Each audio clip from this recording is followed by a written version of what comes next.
जय मसीह की।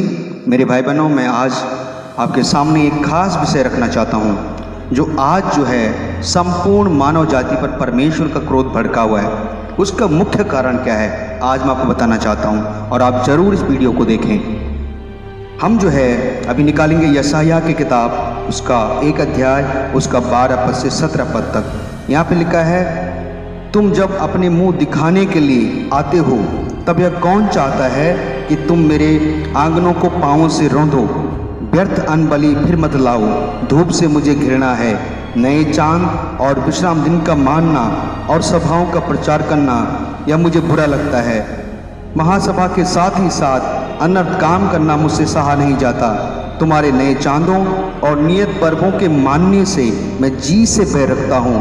वे सब मुझे बोझ जान पड़ते हैं, मैं उनको सहते सहते उकता गया हूँ। जब तुम मेरी ओर हाथ फैलाओ तब मैं तुमसे मुख फेर लूँगा। तुम कितनी भी प्रार्थना क्यों ना करो तो भी मैं तुम्हारी ना सुनूंगा, क्योंकि तुम्हारे हाथ खून से भरे हैं। अपने को धोकर पवित्र करो, मेरी आंखों के सामने से अपने बुरे कामों को दूर करो। भविष्य में बुराई करना छोड़ो, भलाई करना सीखो। यत्न से न्याय करो, उपद्रवी को सुधारो, अनाथों का न्याय चुकाओ, विधवा का मुकदमा लड़ो। हालेलुया। और यहाँ पे जो है हम देख रहे हैं कि किस प्रकार से परमेश्वर का जो क्रोध है वो इजरायली जाति पर भड़का हुआ है और परमेश्वर उन्हें उलाहना दे रहा है, परमेश्वर उन्हें ताड़ना दे रहा है। परमेश्वर साफ कह रहा है, मैं तुम्हारी प्रार्थनाओं को नहीं सुनूंगा। अभी आप जानते हैं कि पूरा विश्व जो है वो कोरोना महामारी से पूरी तरह टूटा हुआ है और सारी दुनिया लगता है कि जैसे थम सी गई है, कहीं कोई उपाय नहीं। सारे वैज्ञानिक जो अच्छे ज्ञाता हैं, ज्ञान और विज्ञान सब फेल हो चुका है, किसी को कोई उपाय नहीं सोचता। कारण क्या है? कारण है परमेश्वर का क्रोध। और आज परमेश्वर का क्रोध जो है वो मानव जाति पर भड़का हुआ है। यहाँ पे परमेश्वर ने साफ कहा कि तुम कितनी भी प्रार्थना करो मैं तुम्हारी प्रार्थना नहीं सुनूंगा। आज जो है कई जगह प्रार्थनाएं चल रही हैं और वो चल रही हैं कि एक कोरोना महामारी दूर हो जाए, पर फिर भी निरंतर ये बीमारी बढ़ती जा रही है। इसका कारण क्या है? हमें इसके मुख्य कारण को जानना पड़ेगा। जो मसीही लोग सोचते हैं कि शायद बीमारी जो है वो अन्य जातियों के पाप के कारण आई है। हो सकता है कि अन्य जातियों का पाप इसमें शामिल हो, पर मैं बताना चाहता हूँ इसमें सबसे ज़्यादा जो है वो कलीसिया में जो पाप हो रहा है वो मुख्य कारण है, जो परमेश्वर का क्रोध आज मनुष्य जाति पर भड़का हुआ है। और कुछ बातें मैं आपके सामने रखना चाहता हूँ जो कलीसियाओं में आज हो रही हैं। कलीसियाओं में लोगों को कुछ ऐसी बातें हैं जो उनको पाप ही नहीं लगती हैं, परंतु परमेश्वर की नज़र में वो भयंकर पाप है। और पहली बात है कि कलीसियाओं में जो है वो राजनीति तो नेताओं का काम है, राजनीति जो है वो सरकार का काम है, राजनीतिक दलों का काम है। पर आज कलीसिया में एक भयंकर जो राजनीति चल रही है, दलबंदी चल रही है। कोई जो है किसी से बोलने को राजी नहीं, सब जो है आपस में मनमुटाव है, दलबंदी है और राजनीति कलीसियाओं में हो रही है। और ये परमेश्वर बिल्कुल भी नहीं चाहता कि कलीसियाओं में राजनीति हो। मैं बताना चाहता हूं कि जो कलीसिया है वो प्रभु यीशु की है या प्रभु यीशु की दुल्हन है। परंतु आज जो है लोग कलीसिया को अपनी कलीसिया कहते हैं, ये मेरी कलीसिया है, और उस कलीसिया में जो है जैसा चाहे मनमाना व्यवहार कर रहे हैं। कलीसिया यीशु की है और यीशु की दुल्हन है और जो पास्टर्स हैं वो उस कलीसिया का सेवक हैं। परंतु लोग क्या कर रहे हैं? जो पास्टर्स लोग हैं वो कलीसिया को कहते हैं मेरी कलीसिया है। और मैं बताना चाहता हूं कि कलीसिया किसी भी पास्टर की नहीं है, कलीसिया यीशु की है और हर एक पास्टर जो है उस कलीसिया का सेवक है। परंतु आज जो है कलीसियाओं में जो राजनीति और जो व्यवहार कलीसियाओं में हो रहा है, जो दलबंदी कलीसियाओं में हो रही है, वो परमेश्वर की नज़र में वो बिल्कुल पाप है, बुराई है। और परमेश्वर जो है ये साबित कर रहा है कि कलीसिया केवल यीशु की है और हमें कोई हक नहीं है उसकी कलीसिया के साथ खिलवाड़ करने का। परमेश्वर प्रेम चाहता है, परमेश्वर नहीं चाहता कि कलीसिया में राजनीति हो, पर राजनीति जो है वो चरम सीमा पर है। दूसरी बात जो बताना चाहता हूँ कि परंपराओं का बोलबाला और हमारा जो मसीहियत है, ये जो प्रभु यीशु की कलीसिया है वो कोई धर्म नहीं है। मसीही कोई धर्म नहीं है। यीशु ने कोई धर्म नहीं चलाया, पुराने नियम में भी परमेश्वर ने कोई धर्म नहीं चलाया। जहां भी बाइबल में आप देखोगे वहां धार्मिकता की बात की गई है, धार्मिकता की बात की गई है। परंतु आज क्या हुआ है कि धार्मिकता ने धर्म का रूप धारण कर लिया और लोग जो है धार्मिकता की जगह उसको धर्म मानने लगे हैं। और वो धर्म अन्य लोग तो शायद यही जानते हैं, अन्य जाति के लोग, कि ये कोई ईसाई धर्म है या कोई मसीह धर्म है, परंतु मसीह लोग तो भली बात जानते हैं कि ये कोई धर्म नहीं है, ये धार्मिकता है। परंतु आज भी जो है मसीह लोग भी इस बात को मान चुके हैं कि ये धर्म है, परंपराओं को मान रहे हैं। सेंटा क्लॉज कलीसियाओं में आ गया। बाइबल में मुझे बताइए कहीं भी कि क्या कहीं पे सेंटा क्लॉज का जिक्र है? क्या कोई प्रभु ने कोई सेंटा क्लॉज चलाया, सेंटा क्लॉज के बारे में बताया? पर आज क्या है, लोग सेंटा क्लॉज को जानते हैं पर प्रभु यीशु को नहीं जानते कि यीशु कौन है। लोग सेंटा क्लॉज से दुआएं कर रहे हैं, सेंटा क्लॉज से आशीष मांग रहे हैं। सेंटा क्लॉज कौन है, इस बात को हमें जानना चाहिए। लोग धूप बत्ती अगरबत्ती जला रहे हैं। लोग यिर्मयाह के दिनों में अगर आप देखोगे, उन दिनों में भी ऐसा ही हो रहा था। लोग क्या कर रहे थे? भवन की उपासना कर रहे थे। भवन में आते थे और सोचते थे कि इसकी उपासना करने से ही हमें सब कुछ मिल जाएगा, परंतु जो परमेश्वर था उससे दूर थे। प्रभु यीशु ने साफ कहा कि ये मुंह से तो मेरा नाम लेते हैं पर इनका मन मुझसे दूर है। और आज कलीसियाओं का यही हसल है, कलीसियाओं की यही स्थिति है कि वो परमेश्वर को नहीं जानते या परमेश्वर की उपासना नहीं करते, वचन पर नहीं चलते, पर वो जो है अपनी परंपराओं को मानते हैं और अपनी परंपराओं के अनुसार अपना जीवन बिता रहे हैं। वो एक धार्मिकता को एक धर्म बना चुके हैं। तो यीशु ये सब कुछ देख रहा है। अगर आप जो है प्रकाशित वाक्य में, और उसमें जब प्रकाशित वाक्य में प्रभु यीशु मसीह 7 कलीसियाओं का जिक्र करते हैं, उन 7 कलीसियाओं के बारे में भी अगर आप देखोगे तो प्रभु यीशु उनको साफ बता रहे हैं कि उन कलीसियाओं को कि मैं तुम्हारे कामों को जानता हूँ, मैं तुम्हारे कामों को जानता हूँ। प्रभु यीशु उनके कामों को जानता है। प्रभु यीशु आज कलीसिया के कामों को जानता है। जो कलीसिया में हो रहा है प्रभु यीशु उसका सब कुछ को जानता है। मेरे भाई बहनों, प्रभु यीशु बताते हैं कि मैं तुम्हारे कामों को जानता हूँ, फिर उनकी स्थिति को बताते हैं कि तुम्हारी स्थिति क्या है, और फिर जो है प्रभु यीशु उनको बताते हैं कि उनको बदलना चाहिए, जो स्थिति खराब है उसको सुधारना चाहिए। यहाँ पे अगर 7 कलीसियाओं के बारे में आप पढ़ो तो कहीं भी ये नहीं मिलेगा आपको कि प्रभु यीशु कह रहे हैं प्रार्थना करो, प्रार्थना करो, प्रार्थना करो, परंतु प्रभु यीशु कहते हैं कि चेत कर कि तू कहाँ से गिरा है और पहले के समान काम कर। प्रभु यीशु बदलने की बात कर रहे हैं। प्रभु यीशु उस जो परेशानी है, जो कारण है, उसको देखने की बात कर रहे हैं। उसको देखो कि तू कहाँ से गिरा है और उसको सही करने की बात कर रहे हैं। आज लोग क्या बोले? प्रार्थना करो, प्रार्थना करो। क्या कभी ऐसा हो सकता है कि पैर में कांटा लगा हो और आप बोलो प्रार्थना करो और प्रार्थना करो, या आप उस कांटे के लिए दर्द की गोली खा रहे हैं और जब तक गोली का असर रहेगा तब तक तो दर्द नहीं होगा, पर जैसे गोली का असर समाप्त होगा फिर से दर्द शुरू हो जाएगा। कारण क्या है? कारण है कांटा। कांटा नहीं निकला है, केवल गोली खाई गई है और गोली अपना असर दिखाएगी, तब तक दर्द नहीं होगा, पर जैसे ही गोली का असर समाप्त हो जाएगा फिर से वही दर्द होगा। हमें करना चाहिए था कि हम जो है पहले उस कांटे को निकालें जिसकी वजह से वो दर्द बना हुआ है। और आज यही है, हम उस कारण को तो दूर नहीं कर रहे हैं, जो कलीसियाओं में जो पाप है, जो बुराई है, जो फैल रही है, हम उसको दूर नहीं कर रहे हैं, पर हम प्रार्थना कर रहे हैं, प्रार्थना कर रहे हैं। प्रभु चाहते हैं बदलाव, बदलाव चाहता है, पहले के समान काम करो, कलीसिया बदले।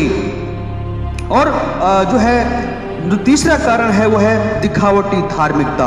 लोग जो है केवल जो है बाहर से धर्मी बनते हैं, अंदर से सब कड़वाहट भरी है, नफरत भरा है, एक दूसरे पे दोषारोपण भरा हुआ है, पाप भरा है, बुराई भरी है, जो है नफरत भरा है, क्रोध भरा है अंदर से, और बाहर से जो है सोचते बताते हम बहुत धर्मी हैं। परंतु मैं बताना चाहता हूँ मेरे भाई बहनों कि प्रभु जो है, परमेश्वर जो है, वो मनुष्य का चेहरा नहीं, वो बाहर का रंग रूप नहीं, वो बाहर की दिखावटी जीवन नहीं, पर वो अंदर के हृदय को देखता है। तो प्रभु के सामने हमें साफ होना चाहिए। लिखा कि अपने धार्मिकता के काम मनुष्यों को दिखाने के लिए ना करो, नहीं तो अपने स्वर्गीय पिता से कुछ भी प्रतिफल ना पाओगे।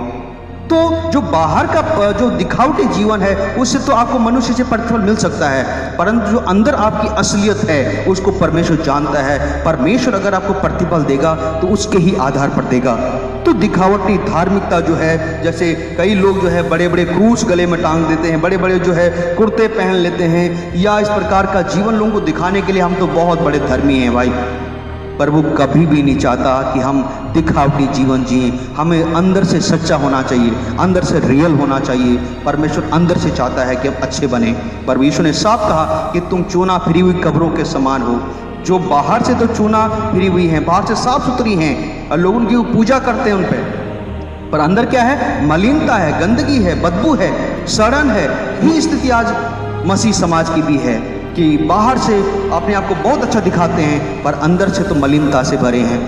तो प्रभु क्या चाहता है? क्या करो? अंदर से बदलो, अंदर से बदलो। तो दिखावटी जीवन परमेश्वर को बिल्कुल भी पसंद नहीं है और इसीलिए जो है परमेश्वर का क्रोध कलीसियाओं पर और दुनिया पर भड़क रहा है। और गलत शिक्षाओं की स्वीकृति, जो चौथी बात है वो है गलत शिक्षाओं की स्वीकृति। कलीसिया में दिन ब दिन गलत शिक्षाएं बढ़ती जा रही हैं।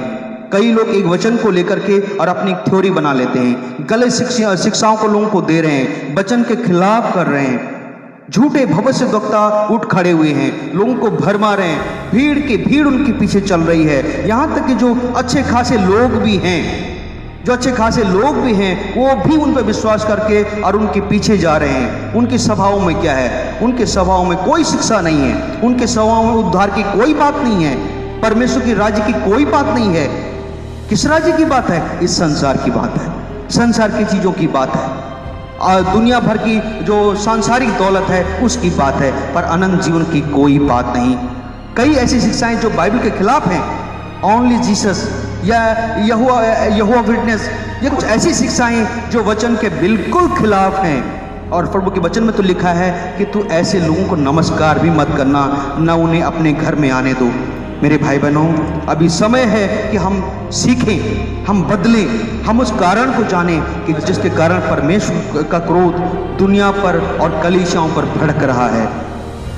और इस प्रकार से जो है कलीसियाओं में जो है गलत शिक्षाएं, कई जगह मूर्ति पूजा, मूर्तियों की उपासना हो रही है, कहीं फोटों की पूजा हो रही है, कहीं जो है कई ऐसी शिक्षाएं, ऐसी चीज़ें कि जो वचन के बिल्कुल खिलाफ है, उनकी उपासना हो रही है और वचन को जानते हुए हो रही है। वो ऐसा नहीं कि वचन को जानते नहीं है, वो जानते हैं, तब भी ना वो खुद ही ऐसे काम करते हैं पर औरों से भी ऐसे काम करवाते हैं। परमेश्वर का क्रोध उन लोगों की अभक्ति पर भड़क रहा है।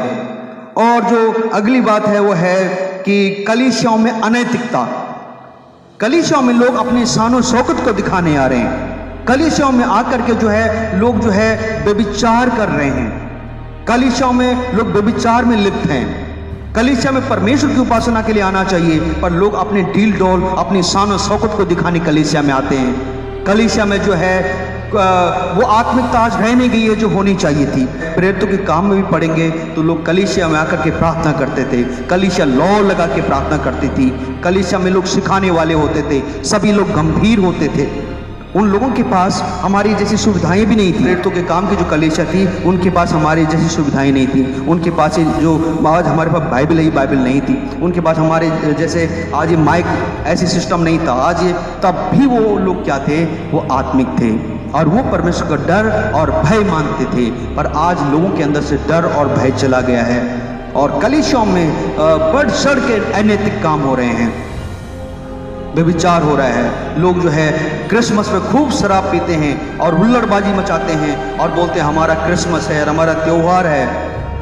ये सब कुछ क्या है? जब क्या हम नहीं सोचते क्या हम हमारे अंदर विचार करने की क्षमता नहीं? क्या प्रभु ने हमें मन क्यों दिया? ये विचार करने की शक्ति क्यों दी? परमेश्वर ने हमें बुद्धि क्यों दी? हम विचार करें क्या सही है और क्या गलत है। और परमेश्वर चाहता कि हम उस पर विचार करके और बदलें। तो ये अनैतिक काम कलीसियाओं में हो रहे हैं जो है। और कलीसियाओं का व्यवसायीकरण, ये एक बहुत बड़ा और गंभीर मामला है। कलीसियाओं का व्यवसायीकरण, कई पास्टर्स जो है वो ये समझ बैठे हैं कि कलीसिया उनकी संपत्ति है और कलीसिया के लोग जो है उनके इशारों पे काम कर सकते हैं। और कलीसिया को जो है इस प्रकार से जो है कलीसिया को इस्तेमाल किया जा रहा है कि जैसे उनकी अपनी वो जायदाद है, उन्होंने उसे खरीदा है, उन्होंने उसके लिए अपना लहू बहाया है, वो उनकी कलीसिया है। ऐसी बात भूल चुके हैं कि वो उस कलीसिया के मात्र एक सेवक हैं, वो परमेश्वर के मात्र एक नौकर हैं, वो मात्र जो है परमेश्वर के द्वारा नियुक्त किए गए उसके दास हैं, केवल कलीसिया की देखभाल करना और कलीसिया की सेवा करने के लिए।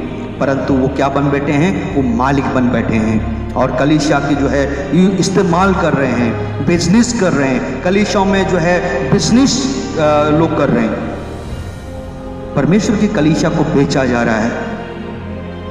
कई बातें जो मैं नहीं बता सकता हूं ऐसी कलीसिया में हो रही हैं। आप क्या सोचते हैं, क्या परमेश्वर को कुछ मालूम नहीं? क्या प्रभु कुछ नहीं देखता? आप जो चाहें वो कर सकते हैं। मैं बताना चाहता हूं, और अपनी प्रकाशित वाक्य में भी अगर आप देखेंगे तो वहां पे साफ साफ लिखा है, मैं तेरे कामों को जानता हूं। परमेश्वर ने बहुत उलाहनाएं कलीसियाओं को दी, उनसे मन फिराने को कहा, बदलने को कहा, नहीं तो कहा मैं अचानक तुझ पर आ पड़ूंगा। मेरे भाई बहनों, ये परमेश्वर का जो क्रोध आज इस संपूर्ण मानव जाति पर भड़का हुआ है, इसका मात्र एक ही उपाय है, मुझे प्रार्थना करो या ना करो, परंतु आप क्या करो, उन कारणों को जानो, उन विषयों को जानो, उन बातों को जानो जिनके द्वारा परमेश्वर का क्रोध भड़क रहा है, जिनके कारण परमेश्वर का क्रोध आज संपूर्ण मानव जाति पर भड़क रहा है। विदेशों में क्या हो रहा है? विदेशों में जो परमेश्वर के भवन थे, जहाँ प्रार्थना ही चलती थी, वहाँ पे आज मॉल खुल गए हैं, वहाँ शराब के ठेके खुल गए हैं, वहाँ डांस क्लब खुल गए हैं। इस प्रकार से जो है सारी दुनिया में जो है सब लोग परमेश्वर की जो कलीसिया है उसके साथ मजाक किया जा रहा है। प्रभु क्या चाहता है यहाँ पे अगर आप पढ़ेंगे इफिसियों की किताब में, इफिसियों उसका 5 अध्याय और उसका 27 पद, यहाँ पे लिखा है, और उसे एक ऐसी तेजस्वी कलीसिया बनाकर अपने पास खड़ी करे जिसमें न कलंक, न झुर्री, न कोई और ऐसी वस्तु वरन पवित्र और निर्दोष हो। यीशु चाहता है कि जो उसकी कलीसिया है उसके सामने कैसी खड़ी हो? पवित्र कलीसिया हो, उसमें कलंक नहीं होना चाहिए, उसमें झुर्री नहीं होनी चाहिए, उसमें कोई भी ऐसी वस्तु नहीं होनी चाहिए, वो निर्दोष होकर के परमेश्वर के सामने खड़ी होनी चाहिए। अगर आप कलीसिया के पास्टर हैं तो क्या आप इस बात को देखें और जानें कि जो आपकी यहाँ की कलीसिया है, जो यीशु की कलीसिया जिसको आप चला रहे हैं, क्या वो ऐसी है? क्या वो पवित्र है? वो निर्दोष है? वो निष्कलंक है? क्या उसमें कोई भी परंपराएं नहीं? पर उन्हें केवल 3 विधियां चलाई, और पहली विधि है बपतिस्मा, और दूसरी विधि है प्रभु भोज, और तीसरी विधि है पांव धोने की विधि जो नम्रता को दर्शाती है। इसके अलावा प्रभु यीशु ने कोई भी विधि नहीं चलाई। क्या आपकी यहाँ की जो कलीसियाएं हैं उनमें राजनीति है? क्या आपकी यहाँ की कलीसियाओं में दिखावा है, अनैतिकता है? पर वो चाहता है कि आज उन कामों को, उन कारणों को आप दूर करें, अपने यहाँ की कलीसियाओं से उन कारणों को दूर करें, और जैसे प्रभु चाहता है कि प्रभु की कलीसिया उसके सामने पवित्र, निर्दोष, निष्कलंक, तेजस्वी बन के उसके सामने खड़ी हो, तो हम जो है उसकी कलीसिया को ऐसा बनाएं। ये हमारी जिम्मेदारी है।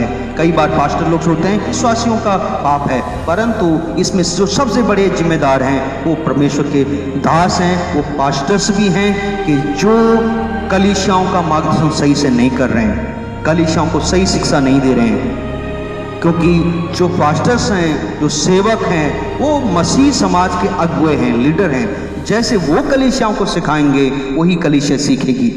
इसलिए हम सबको चाहिए कि कलीसियाओं को अच्छी शिक्षा दें जो वचन के अनुसार हो, और हम जो है इन बातों को समझें, इन बातों का पालन करें। मैं फिर से रिपीट कर देना चाहता हूं कि क्या क्या वो कारण हैं। हमको क्या करना होगा? कलीसियाओं में राजनीति या दलबंदी बंद करनी होगी। कलीसियाओं में जो है परंपराएं जो हैं उनको रोकना होगा, दिखावटी धार्मिकता को दूर करना होगा, गलत शिक्षाओं को रोकना होगा। हमें जो है कलीसिया में अनैतिकता को रोकना होगा, और कलीसियाओं का जो व्यवसायीकरण हो रहा है उसको हमें प्रतिबंधित करना होगा। जब हम ऐसा करेंगे और तब हम घुटने टेक के परमेश्वर से प्रार्थना करेंगे, तब प्रभु हमारी प्रार्थना को सुनेगा। तो मैं आज जो परमेश्वर ने मेरे मन में डाली वो बातें मैंने आपके सामने रखी हैं, और उन बातों के अनुसार जो है आज मैं चाहता हूं कि हम लोग, मैं खुद भी आपके सामने हूं, मैं खुद भी इस बात को कह रहा हूं कि मेरे जीवन में भी या हमारे यहाँ की कलीसिया में भी अगर ये बातें कहीं भी हैं तो मैं भी उनको दूर करूंगा, और परमेश्वर की जो यीशु की कलीसिया है वो प्रभु के सामने पवित्र और निर्दोष करके खड़ी हो। यही परमेश्वर की इच्छा है। तो आप जो है चाहें तो प्रकाशित वाक्य में जो 7 कलीसियाओं के बारे में जो विवरण है उसको पढ़ सकते हैं कि प्रभु यीशु मसीह कलीसियाओं से क्या चाहता है कि कलीसिया कैसी बने, और हम और बेहतर सीख पाएंगे। प्रभु यीशु आप सभी को आशीष दे। जय मसीह की।